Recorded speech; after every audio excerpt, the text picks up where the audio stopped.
Hello, my friend, and welcome to Wisdom Trek. I am Guthrie Chamberlain, your guide to wisdom and creating a living legacy. Thank you for joining us for our 5-day-per-week Wisdom and Legacy Building podcast.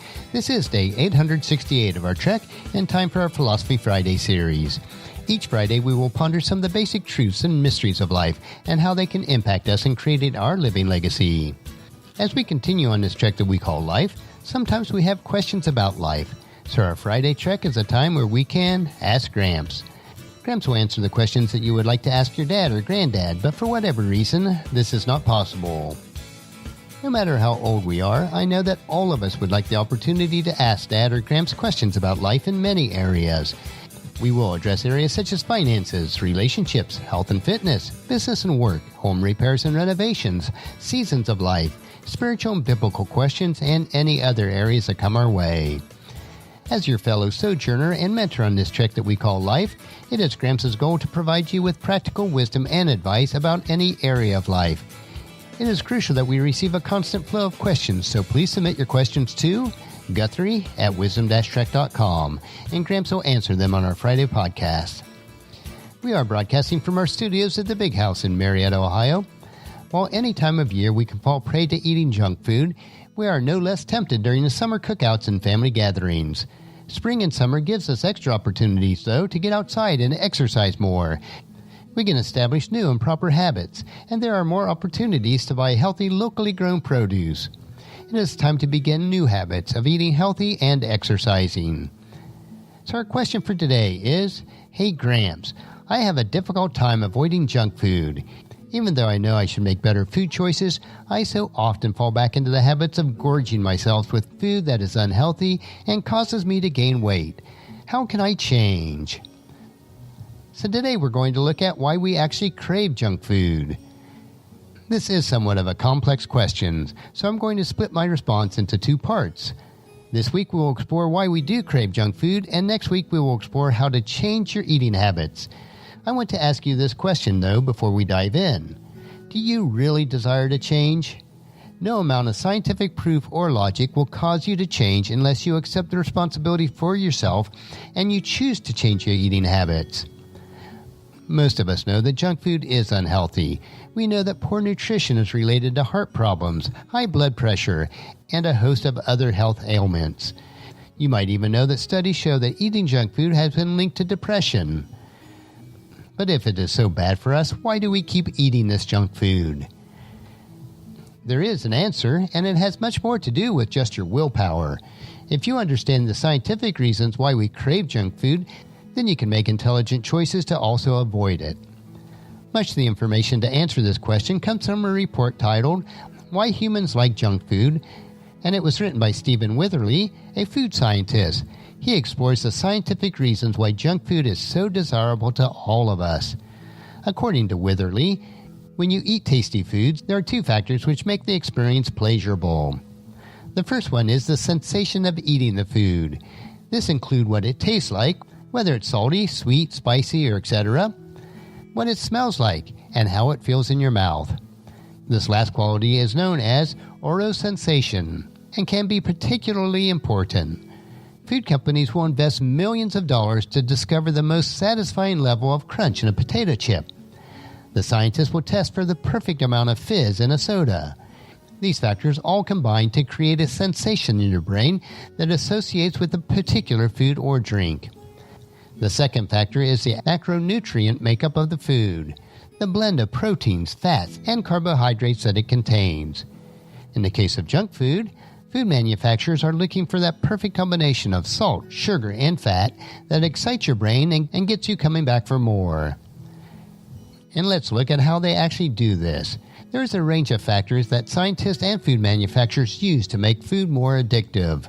The first one is the dynamic contrast. Dynamic contrast refers to the combination of the different sensations in the same food. In the words of Witherly, foods with dynamic contrast have an edible shell that goes crunch, following by something soft or creamy that is full of taste-active compounds. This rule applies to a variety of our favorite food structures. Some examples are the caramelized top on creme brulee, a slice of pizza, or an Oreo cookie. Your brain finds crunching through something like this very novel and thrilling. The next is the salivary response. Salivation is part of the experience of eating food, and the more the food causes you to salivate, the more it will swim throughout your mouth and cover your taste buds. For example, emulsified foods like butter, chocolate, salad dressings, ice cream, and mayonnaise promotes a salivary response that helps us to lather our taste buds with goodness. This is one reason why many people enjoy foods with sauces or glazes on them. The result is that the foods promote you to salivate, and that causes a happy little tap dance on your brain, and they taste better than the ones that don't. The next item to consider is rapid food meltdown and vanishing caloric density. Foods that rapidly vanish or melt in your mouth signal to your brain that you're not eating as much as you actually are. In other words, these foods literally tell your brains that you're not full, even though you are eating a lot of calories. Think of foods like Cheetos or other light snacks that are full of calories but have very little or no nutritional value. The result? You tend to overeat. The next item to consider is the sensory-specific response. Your brain likes variety. When it comes to food, if you experience the same taste over and over again, then you start to get less pleasure from it. In other words, the sensitivity to that specific sensor will decrease over time, and this can happen in just minutes. Junk food, however, is designed to avoid sensory-specific responses. They provide enough taste to be interesting, so your brain doesn't get tired of eating them, but it's not so stimulating that your sensory response is dulled. This is why you can swallow an entire bag of potato chips and still be ready to eat another bag. To your brain, crunch and sensation of eating Doritos is novel and interesting every time. The next item is calorie density. Junk foods are designed to convince your brain that it is getting enough nutrition, but not enough to fill you up. The receptors in your mouth and stomach tell your brain about the mixtures of protein, fats, and carbohydrates in a particular food and how filling that food is to your body. Junk food provides just enough calories that your brain says, yes, this will give me some energy, but not so many calories that you will think, that's enough, I'm full. The result is that you'll crave this food to begin with, but it takes quite some time for you to feel full from it. The next item to consider is memories of past eating experiences. When you eat something tasty, say a bag of potato chips, your brain registers that feeling. The next time you see the food, smell that food, or even read about the food, your brain starts to trigger memories and responses that came when you ate it.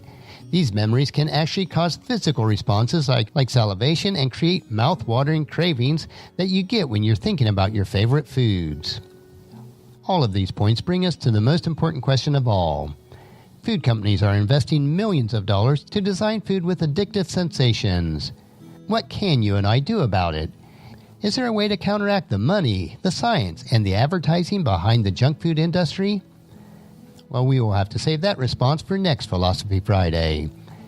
But something to consider. Before we eat anything, we should consider what it says in 1 Corinthians chapter 6, verses 19 and 20. Don't you realize that your body is the temple of the Holy Spirit, who lives in you and was given to you by God? You do not belong to yourself, for God has bought you with a high price, so you must honor God with your body. I don't want to leave you in suspense, but we will continue to answer these questions on next Friday as Gramps shares with you how to kick the junk food habit and eat healthy. If you have questions that you would like answered, please email them to Guthrie@wisdom-trek.com, and Gramps will answer them on our Friday podcast with wisdom and philosophy that Gramps has gained over the years of experience and study. I know that you'll find these insights interesting, practical, and profitable in living a rich and satisfying life. Our next trek will be Meditation Monday, where we will help you to reflect on those most important areas of life. So encourage your friends and family to join us, and then come along with us on Monday for another day of Wisdom Trek, Creating a Legacy.